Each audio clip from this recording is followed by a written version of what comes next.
pledge. Allegiance to the flag of the United States of America and to the republic for which it stands, one nation, under God, indivisible, with liberty and justice for all. Welcome to the county board meeting. Let's see, we start with agenda approval. Any changes? Mr. Chair, yes, there's the one additional item under solid waste that you should have a copy of in front of you. Yep. So that's an add-on. I'll make a motion to approve with the addition. Have a second? I'll second. Okay, all in favor, say aye. Aye. Any opposed? Okay. Open for public input. Are there any? Nope. Okay, we'll close public input. On to the consent agenda. Is any item, someone with questions or anything you want to pull? None? No? Do we have a motion to approve? I'll make the motion to approve. Second? I'll second it. Any more discussion? All in favor, say aye. Aye. Any opposed? Okay, that passes. And now we have employee recognition. And we have several. From the Auditor Treasurer's Office, we have Jennifer Hayden, Finance Coordinator, began the temporary position on March 6, 2023. In the Sheriff's Department, we have Jonathan Hanema, a dispatcher jailer, is recognized for 15 years of service on February 22nd, 2023. Neil Warren, Deputy Sheriff, began the full-time position on March 1st of this year. And we thank him and appreciate him for that. Okay. And now, Chip with Natural Resource Management.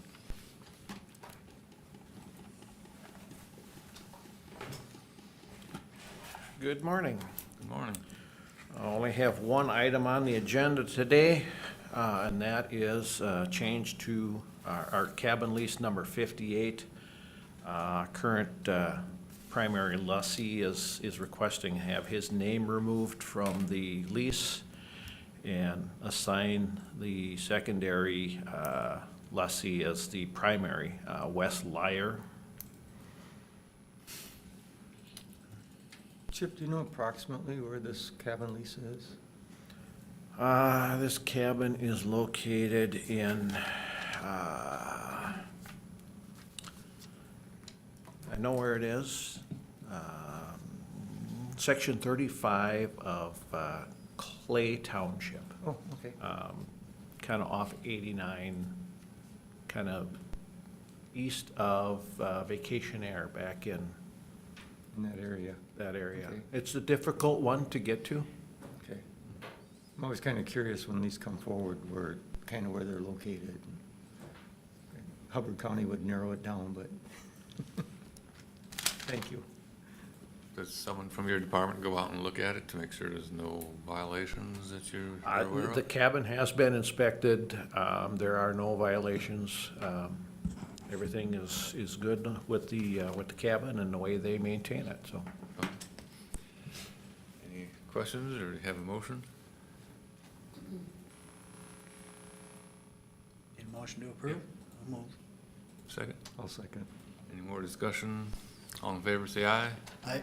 Any opposed? Okay, that passes. Thank you. That's all I have. Is there gonna be a Parks Board meeting for March? In March, yes. Okay. Has he sent notices out yet? Not yet. Okay. That won't be until I believe, the 27th. Okay. It's the fourth Monday of the month. Okay, thanks. All right, Josh, solid waste. Good morning. Morning.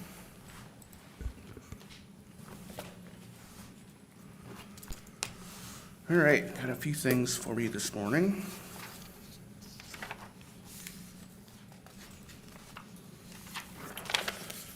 So the first item is to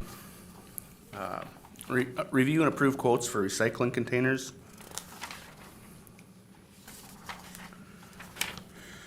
So we're looking to purchase 50 96-gallon recycling containers that we use on our collection routes for our department. The containers include a molded recycling label that's built into the lid of these containers. We purchased 250 of these through a grant in 2021, and now we're just looking at going through them and having got them out in the community. We're looking at needing a few more. This is a budgeted equipment purchase for 2023, and we'd be utilizing the Sourcewell Cooperative Purchasing Contract. So my recommendation would be to approve the quote we have from Cascade Engineering in Grand Rapids, Michigan, for $4,575. And this is the same company that already had provided our previous containers, so they have the design and the layout and everything already ready to go, so. Any questions? You've had no issues with this company? No, the containers have worked out well, so. I'll make a motion to approve. Okay, is there a second? Sure, I'll second. Any more discussion? Okay, all in favor, say aye. Aye. Any opposed? All right, that passes. All right, the next item I have is to review and approve quotes for a new hook truck. We're looking to purchase a new hook truck for our department. Existing hook truck would be kept as a backup machine. That is a 2017. This is a budgeted equipment purchase that we've outlined in our capital plan for 2023. And we did receive two quotes for this truck. One from Sanitation Products and one from Northland Truck Sales. And the low quote from Sanitation Products, if utilizing that, would be purchased under the Sourcewell contract as well.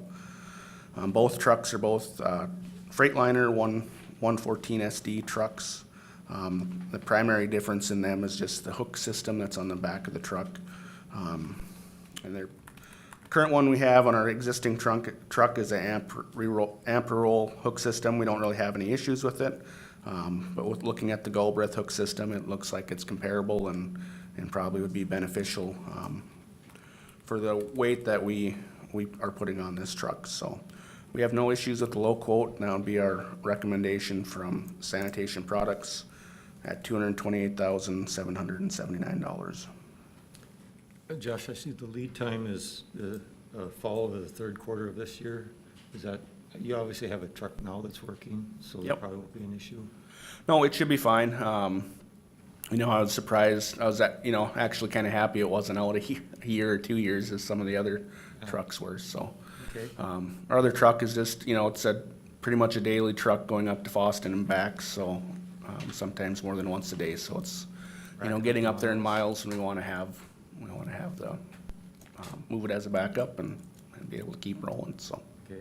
And I don't want to oversimplify the hook system, but it's my understanding that's basically a winch that pulls the dumpsters up onto the trailer? Or on the So flatbed? that's a different style of hook. This is actually, it just has a big hook on it, 50,000-pound hook. They're both rated the same, but it just hooks onto the container and it's all hydraulics, so Oh, okay, it's not a cable system, but. all right, thank you. Any more questions? That's your first purchase out of that account, I believe, of the year? I think so. I think it would be, yeah. Yeah, I looked it up. You have 300,000 in there, so looking good. We have a motion? Being that it was a budgeted item, I'll move to approve. Okay. All right, I'll second. Any more discussion? No. All in favor, say aye. Aye. Aye. Any opposed? All right. You got it. And you had another add-on here? Yes, so the add-on item, the subject is with the Minnesota Landfill Coalition PFAS study, which I had brought forward at the last board meeting. So since the last board meeting and just late last week, the coalition had a meeting and had put the wheels in motion to move forward with this study. And then we received a copy of an agreement for the company that's going to be doing this study. Our last meeting, I had brought forward that The study was looking at costing between $4,000 and $6,000 per landfill. And with the number of participants, which is, there's 46 facilities that are committed to participate in this study, the cost actually came down to the lower end, so it'd be right at that $4,000 mark per landfill. And again, this study, we would be doing sampling, which isn't included in the study. To sample for PFAS at both of our facilities, we'd be do 2 sampling events with our regular sampling this year. And this study then would take them results and the results of all the other facilities participating across the state and put them in the study to pretty much have an unbiased study that isn't conducted by the MPCA, who was also looking at requiring this work as part of our permits. First as a voluntarily effort starting this year. So this third-party approach, again, would be a transparent, science-based and mutually beneficial to, you know, our landfill coalition members, the state, and the other stakeholders. So, as I mentioned at the last meeting, I think total costs, once we factor in sampling, we'd be looking at around $16,000, including this study. And I did budget additional money for having to do some PFAS sampling for 2023. So now we're just at a point where I'm just looking for a motion from the board to approve the agreement for this study, which would be with Barr Engineering Company out of Minneapolis, and they would be the consultant and engineer that's doing this for the coalition. So I guess with that, I can answer any questions you'd have, so. No questions? Then we need a motion. Have a second? I'll second. Any more discussion? All in favor, say aye. Aye. Aye, and no disapproval, so that passes. Well, thank you. All right, well, that's all I got. Thank you very much. We're already down to the administrator section here. It's only, what, 12 after 9? That's our fastest meeting ever. Well, it could go sideways anytime.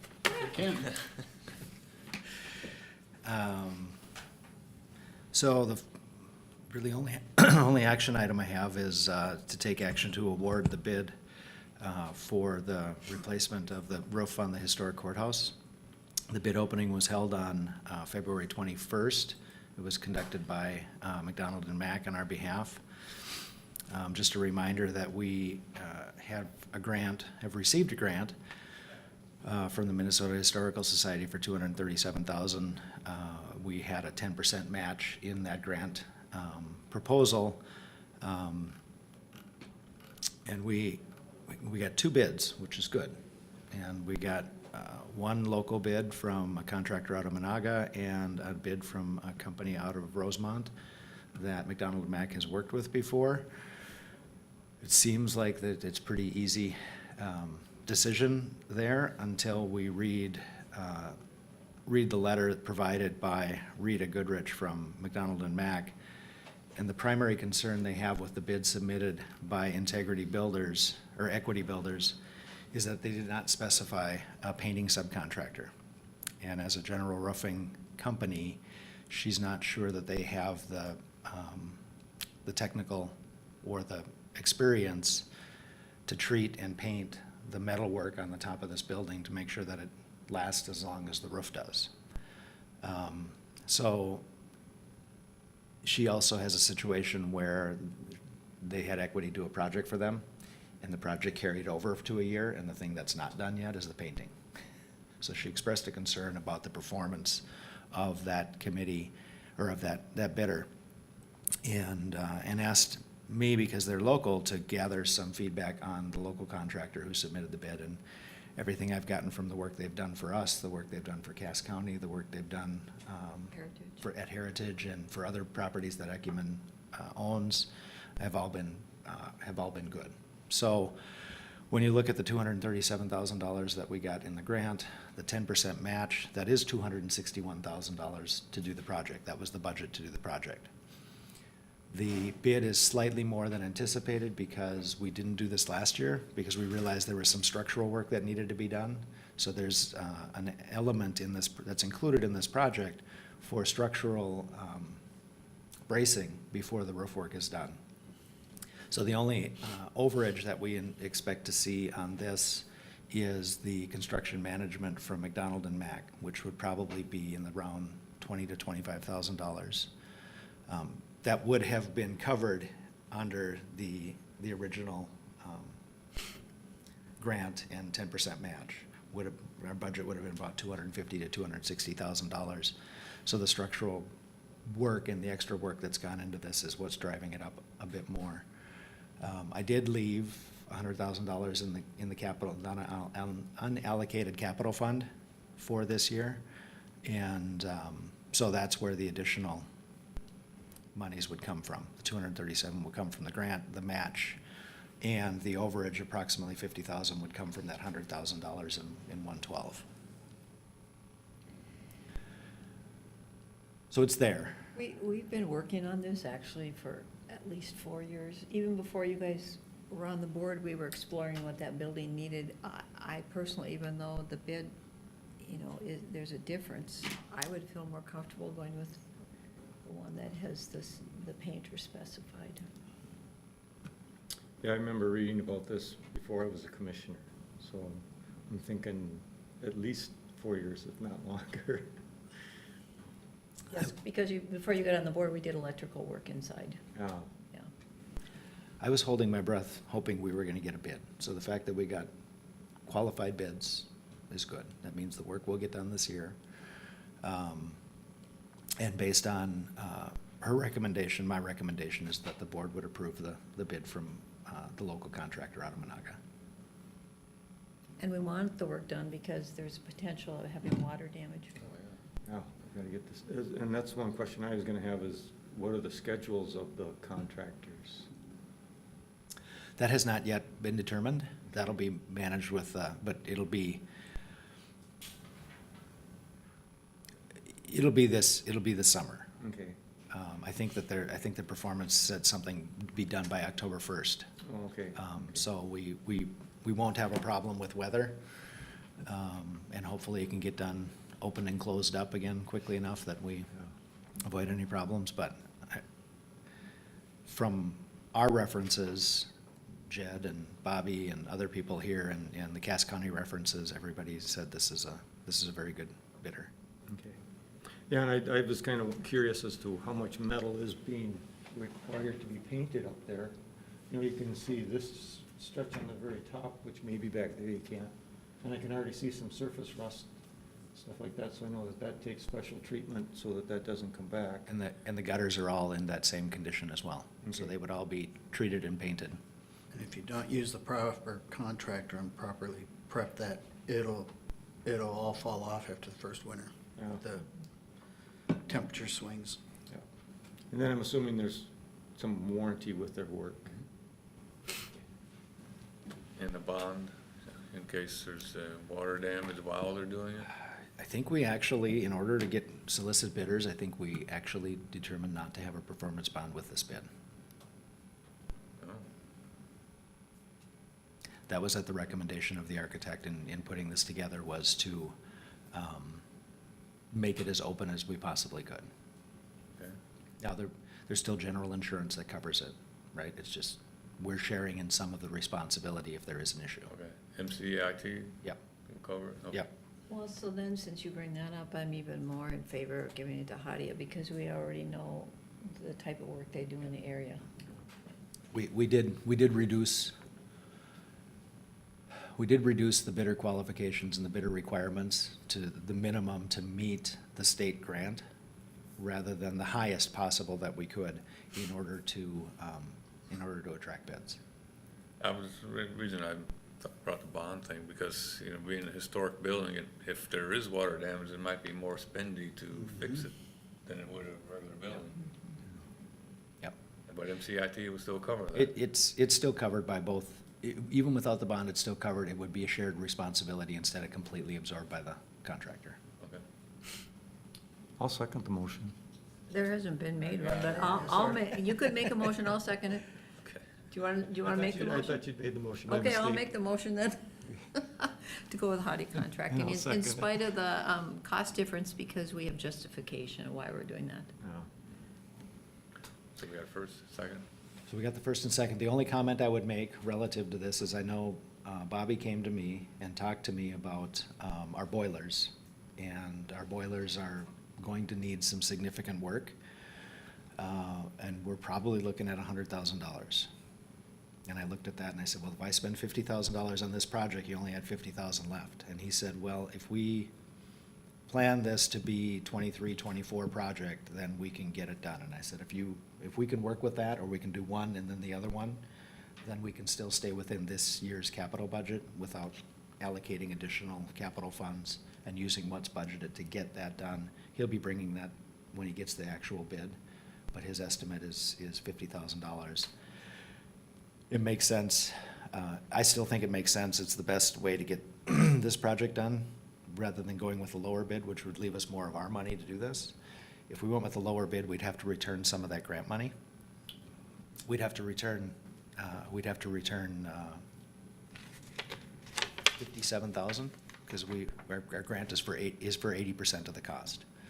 So, Plus the concern of what kind of paint job you're gonna get. yes, right, If so. at all. So if we took the lower bid, we'd have to be returning some grant money when we finalize this out.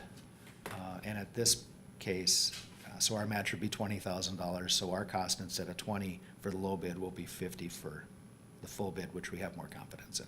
So I just wanted to make sure after that discussion was there as well before the final vote. Anything else on that? Okay. All in favor, say aye. Aye. Any opposed? No. You get that done.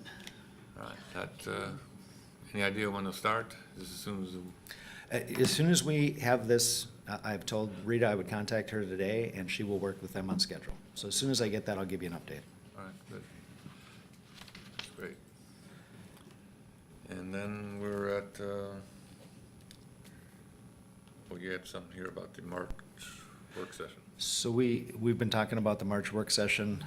We're gonna have Derek from the Chamber of Commerce. Jamie's gonna be up from the assessor's office talking about valuation adjustments for this year. And we are gonna get a public health update from Marley. She asked if she could present an update here, and I said, when do you wanna do it, this month or next month? And I think we'll be fine with those 3 presentations, so that'll be the agenda next week. Okay. And then the only other updates I would provide is that we have interviews scheduled for the IT director position this week, and Commissioner De La Hunt is gonna participate in that process. We are just getting the rest of the materials together to advertise for the land commissioner position. And when we get that identified, then we'll identify which of the commissioners want to be involved in that interview process and get the timeline scheduled for that. All right. Committee reports. Anyone eager to start first? You want to go for it, David? Sure. So I'll give you an update on Heritage Campus Board. This would be as of the end of January. Our CMS overall star rating went up to 3, health inspection up to 3. This is on a scale of 5. Quality measure is a 4, and staffing is a 4. Hires, we had 6 new hires in January, couple terminations. We still had 9 open FTEs. We had 2 other applicants, or 2 agency contracts left, and 27 applicants. Census-wise, Heritage Manor was up to 13, the Cottage right around 17, and Heritage Living Center was at 34. As far as EBITDA, at the end of January, Heritage Manor was negative 60,480. The Cottage was a negative 6,864, and Heritage Living Center was negative 16,333. The previous month, that was negative 66,000. So you can see the effect of starting to eliminate those traveling nursing contracts. Hopefully by the end of April, we will be fully staffed without any more traveling nursing pools. So that's gaining ground, and in between, I think we picked up another one at Heritage. Manor's still a little bit of a struggle. We are going to replace some carpet and appliances in 2 of the apartments to update those, because they haven't been updated in quite some time. And hopefully that'll help too. And then, as those fill, we'll do a couple more. Those fill, we'll do a couple more, and just keep rolling through it over time. So that's, is there anything else that was? No word yet on the VA application. Yep. So if that comes through, that'll be beneficial too. So slow progress, but progress. Yep. And Jeff, you want to share a little bit about your intent to get the budgeting and finances aligned, so everybody Oh, yeah. knows where that's at? So the monthly budgeting, the monthly financial statements from Heritage have always been reviewed by the Heritage Living Center Board, but we have not run the expenditure and revenue detail from those statements through the county accounting system, and we will be this year. So I punched the budget in. I actually have a training session tomorrow with somebody from the IFS group. So I can find out if I need to merge those budgets before I start entering that expenditure revenue detail. But you'll have, instead of just an end of the year, net impact of that enterprise operation on overall county funds, what you get is a monthly transaction. You'll be able to see that. So when we're managing expenditure and revenues year to date, you'll get the same reports that you're getting on the rest of the county operations. That report, due to the timing, will very likely be a month in delay. So, because we won't be getting the financials from them until sometime the week of the 16th through the 20th is typically when they say their financial reports come out. And by the time we have time to process them, I don't know that they're gonna make our monthly statements, or if they would be a month delayed, but you'll have that detail. And that, I think that's important for you all to have that. One other bit of kind of potential bad news that might happen is at the federal level, as part of the Biden administration's Nursing Home Care Initiative, the Centers for Medicare and Medicaid Services is poised to issue a ruling imposing a federal minimum staffing mandate. At a time when providers are operating under severe workforce shortages and inadequate reimbursements, a federal staffing mandate will force closures and limit older adults and families' access to care and services. I believe this is not, and if it is passed, it is when and how it will be passed. Recently, we were provided a breakdown of that mandate and what it would mean for Heritage Skilled Nursing Home. Again, this comes from Ecumen. We would, I believe, be short 4 staff members. An RN, an LPN, and a CNA, and potentially 1 more. So at a time when you're really struggling to fill these staffing shortages and stuff, they're gonna make it more difficult, so.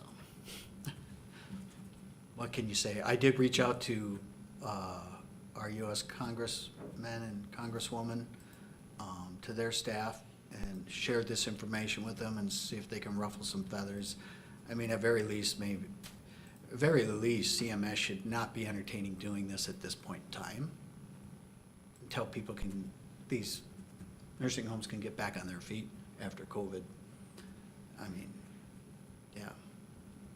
It seems every corner you take, they make it more difficult. So that's at MRC. Are you gonna cover that? Okay, yeah, if I Okay. forget something, then you can Yeah. fill it in. Sounds good. That's it. Sharon? Okay, the HRA meeting, Scott Wilson was there, and he handles the Section 8 vouchers for Hubbard County. And currently, the renter pays 30% of their income, and then the voucher makes up the difference. Let's see, I got a whole bunch of notes here. I'm just gonna tell you a couple things. There currently is 137 vouchers for Hubbard County, but only 85 can be filled because the pot of money is used up in making up the rent from those 85 units.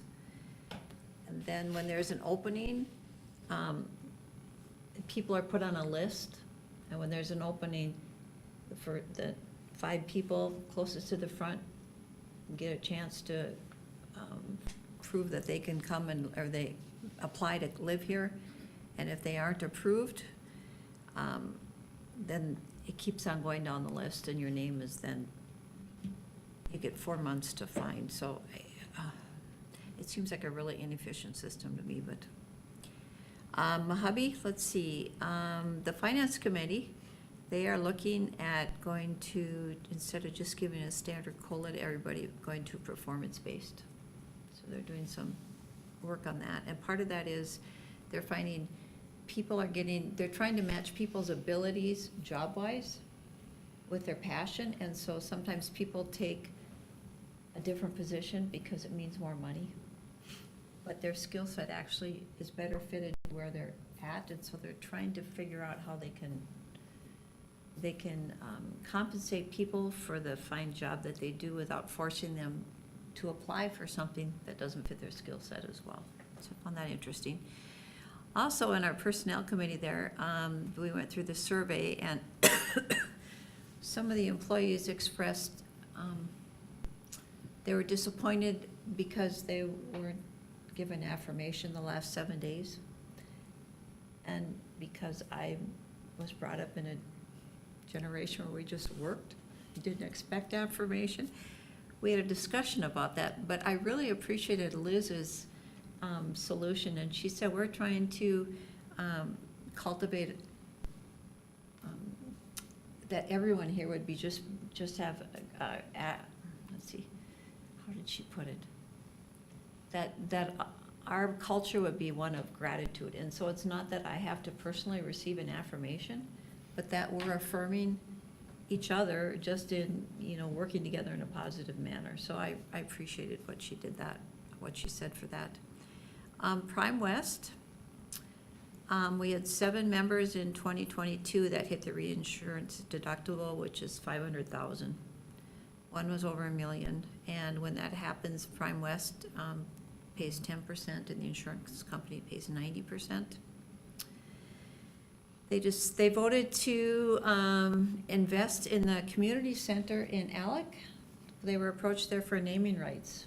So for $1.5 million over 10 years, it'll be named as the Prime West Community Center.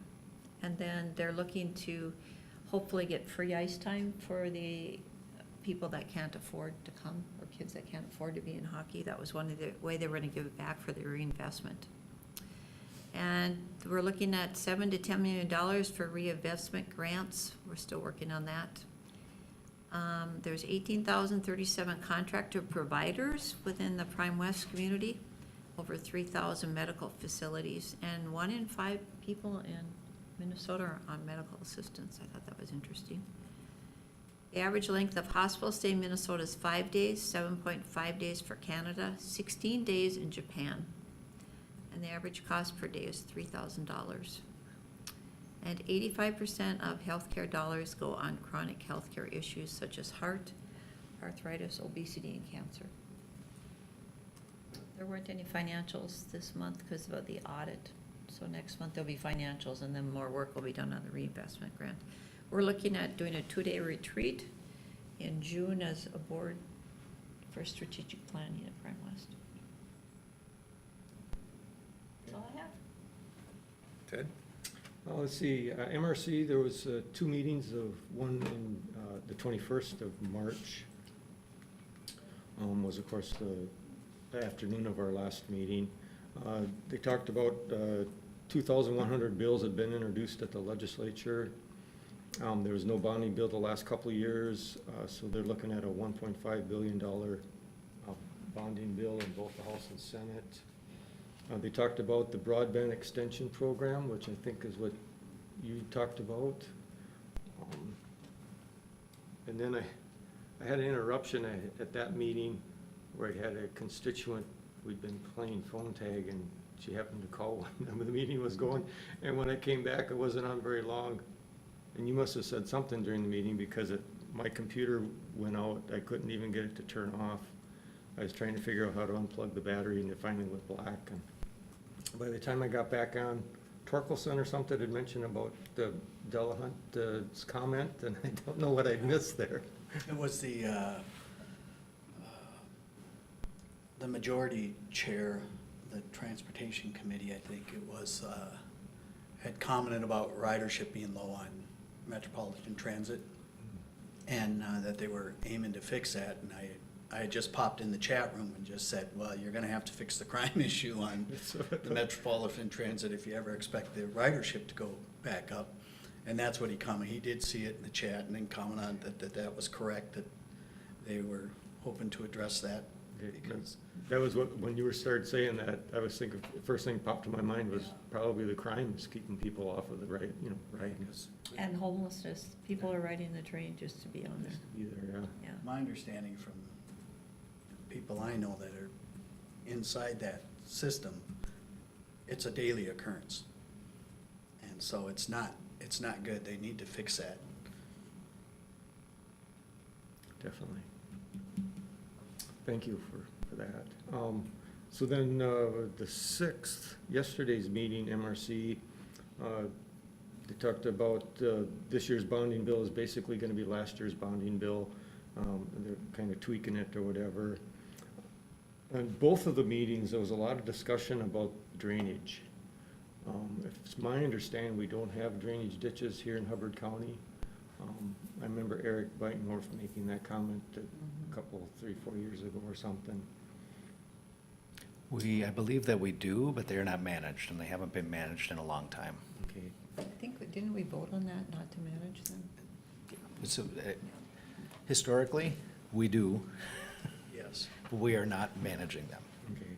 Yeah, because then they have sounds like some complicated deal where they want you to have a portal where you register them, and then if you need to do any work on them, you have to get approval from someplace, and then there's gotta be some public notice, and they were talking about it could take 120 days or more before you could, if it was an emergency type situation, you might have to wait 120 days or more to get anything done, and So at one time, they were talking about that anybody, not even just people of Minnesota could comment, but people in the United States? Did they talk about that at all?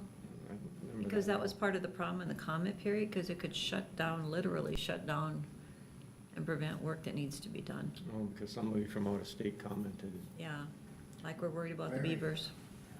Very problematic for our rural ag counties. Yeah. And when you talk about beavers, there's a trapping bill going through that, they started off talking about how it was gonna make it tougher to trap beavers. But then they talked about that it's basically trapping and several other environmental things included in the bill. It sounds like a couple of commissioners were on it. I haven't read those bills yet, but I don't know how it's gonna affect us with our beaver trapping that we have with the, Sounds like it stemmed from some dogs getting caught in the traps because they were above the water levels. yeah. So somebody's got to build together that requires that all traps be set below water level or something. I was briefly reading portions of it, so. But again, it make things more problematic for trappers. Yeah. Versus somebody being responsible for their dog. And let's see, and then there was discussion on DNR buying up land. We commented on that, David did a lot of commenting on that. But we already know progressively over the years, it's gonna erode your tax base. I also brought up that we're Minnesota rural counties and that there's some bills going through the legislature right now that I feel are unconstitutional, affecting the Second Amendment. And there was some discussion about that. I didn't like Capitol, they commented about how they don't discuss it, how they didn't think MRC should get involved in something like that because it's not our core responsibilities at the county level. I still thought that there should be some kind of comment made to the legislature. I know some counties have sent letters, not, opposed to the bills that are currently going through the legislature. Sam at Capitol also made the comment that he didn't think that they stood a chance, but I didn't think Jesse Ventura would win as governor years ago, and that went through. And, there's things that people always think, oh, I'm not gonna worry about it, because it doesn't have a chance, but yet, things That's that, part of being involved. yes. Yep. It's not whether you win or lose, it's the Being involved, process. yeah. And I appreciate those people that have, emailed and called me and stuff about the Second Amendment bills that are going through. Let's see, so I think pretty much covered MRC. So I got a question for MRC. So they're not tackling the THC thing either, right? MRC isn't? Because that's another local control thing. Yeah, currently, my understanding is that the bills that are going through now will limit what counties and cities can do as far as local control. Yes, they will.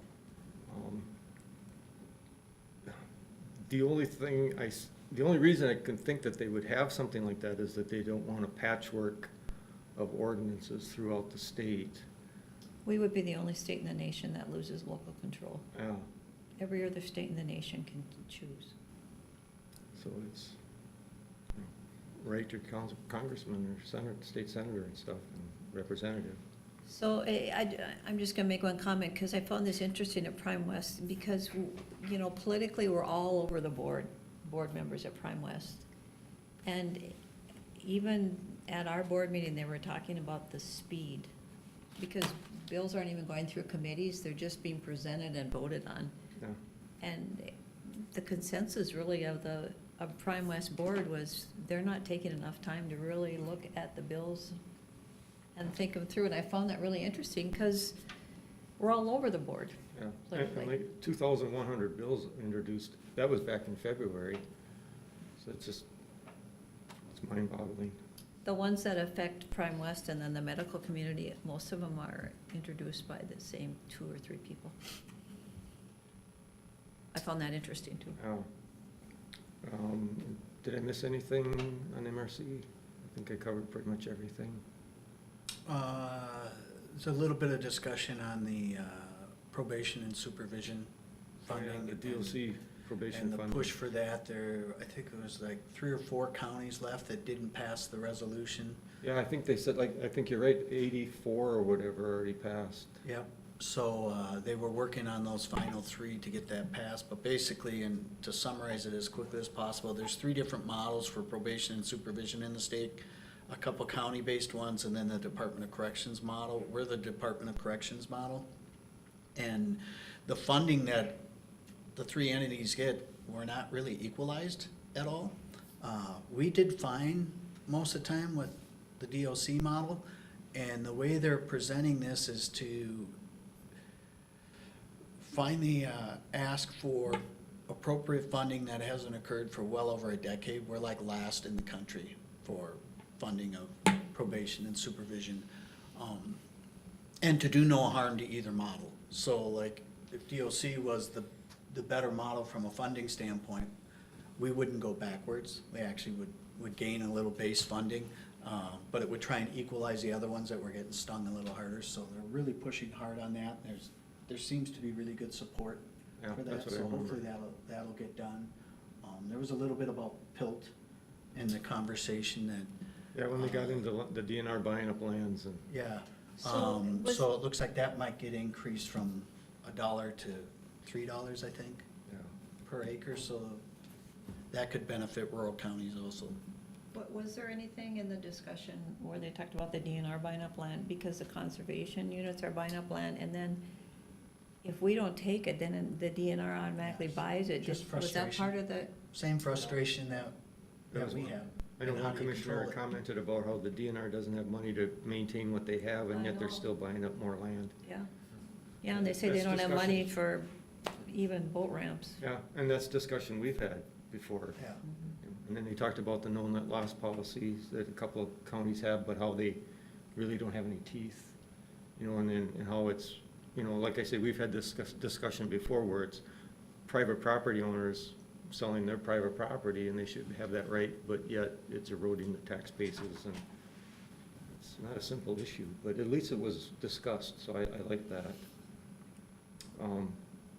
There was also, I have a note here of USDA rural development grants. I don't remember if that was part of that, or if I just jotted it down. I know there was something I read in the paper, and I was wondering if Mary had, I'm sure Mary's aware of these. Okay, because there's grants available for rural counties and rural residents that need maintenance done on their homes, and for low and very low income people. So that covers that, and then I had Mississippi Headwaters Board. That was a brief meeting. We didn't have any, no variance requests or anything to go through there. Basically, the executive director discussed the meetings that he had and the topics that he went through. We talked about the 2023-2024 budget. Our budget starts in June at the Mississippi Headwaters Board. We did ask, we are in the process of asking the legislature for more funding. The funding at Mississippi Headwaters Board hasn't been increased in quite a few years. We get $124,000 from the state.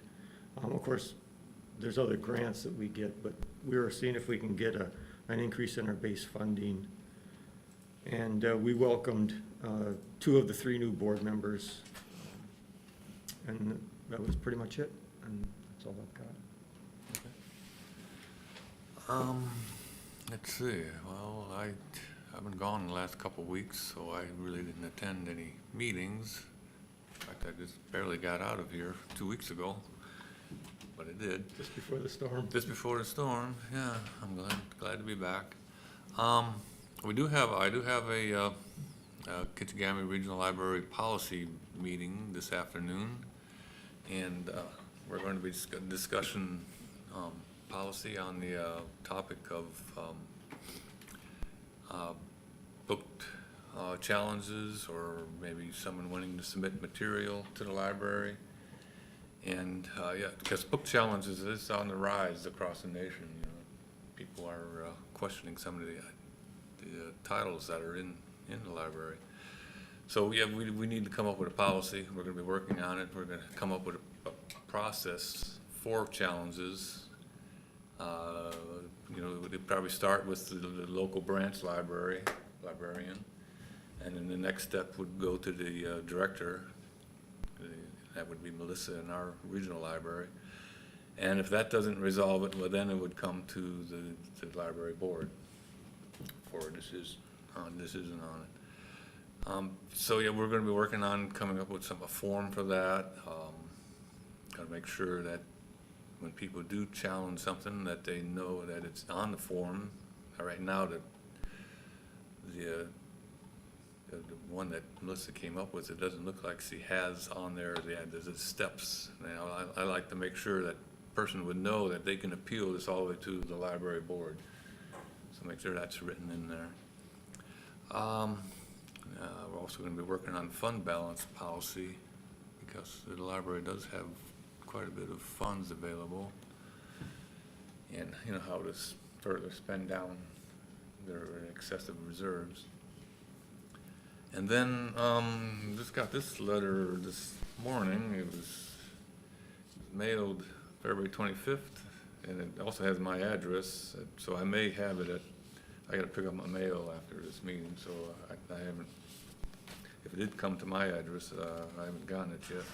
But anyways, it has to do with a commissioner from Goodhill County wants to see if we want to participate in the Mississippi River Cleanup Challenge. Okay. Have you heard about it? Yeah, actually through the Mississippi Headwaters Board, and I just heard about it a day or 2 ago. Okay. And I don't know much about it. I know it's not for the first 400 miles.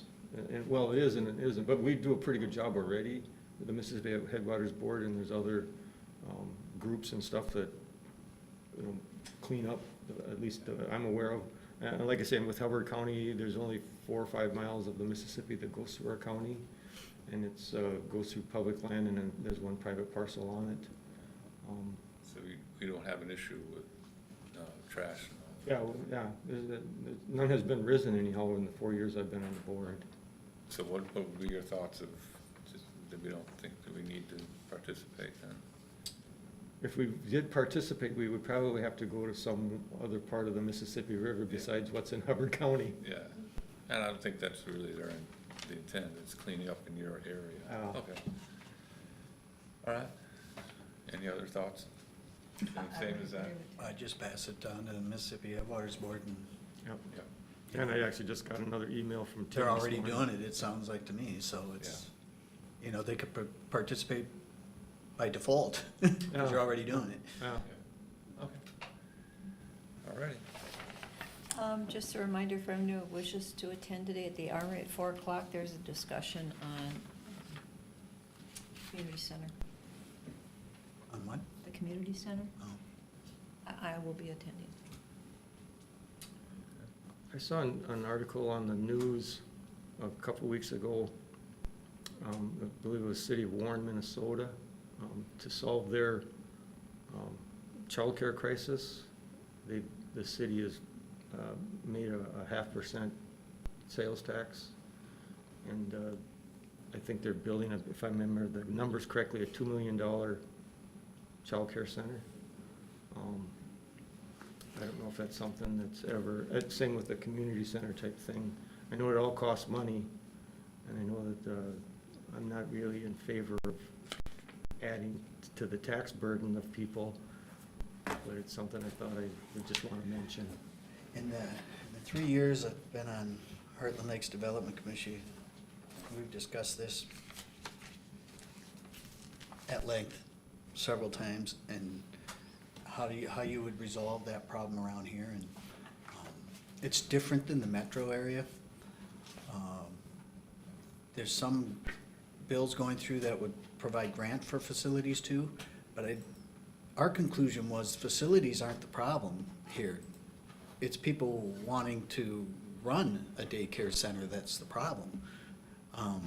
And being able to make money at it. Well, that's it. The business model is broken because so much of up here used to be home-based daycare models. A family would have young kids of their own and they wouldn't work, so they would say, hey, well, I could do this in the meantime and take in some more kids and make that work with the tax deduction and you would get. But the problem is the regulations have gotten so out of hand that you're only allowed so many toddlers and so many people that the business model is now broken. It doesn't work. And so you would have people constantly rolling in and out of the daycare business all the time, and there was enough facilities to make that out of homes being done to cover the need. Well, that's all been broken for a decade now. And so you could go build a facility and you can spend millions of dollars, but if nobody's gonna run a daycare in there, you just wasted a whole bunch of money because you didn't solve the basic problem that exists here. And yet when you bring that up and you talk about it, and I've done it at AMC and even emailed the whatever group that's with the head from AMC, emailed them and explained it, and she said, that's not the first time we've heard that, and we believe that your opinion is correct on that. But you bring it up to the legislature, there is absolutely zero interest whatsoever in cutting any regulation right now, and as you can see from the federal government too, with CMS, there's an appetite to increase regulation all the time. So they just keep breaking stuff. So, you know, be careful what you do. Just because they throw the carrot out there and say, here's some money if you do this, doesn't mean it's gonna work. And so that's what scares me about that, and the HLDC has talked till we're blue in the face on this, and that's not the answer for up here. I don't believe so anyhow. The League of Women Voters is holding 2 forums here, and I don't have the dates. I'll bring them to the next meeting. But going along with what Dave said, here, we need people that are willing to do daycare on the weekends, which we don't have. I don't know if there's anybody, but not much. And then we need people that will do daycare during the night. But to do daycare during the night, the state requires that you have to have an RN on staff. And it even gets worse than that when you dig into the regulations of it. And under the current political climate now, the solution to every problem is to subsidize.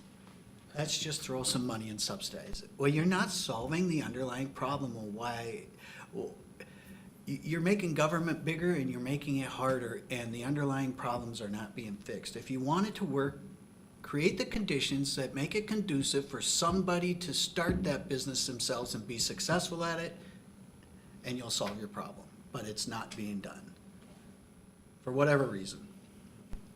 You can speculate all you want about it, but I've And got going my back- beliefs, but I don't know if they're accurate, but that's what's happening. And with the sales tax regarding the community center, you need some major donors that are willing to put up the front money, plus long-term plan to sustain it.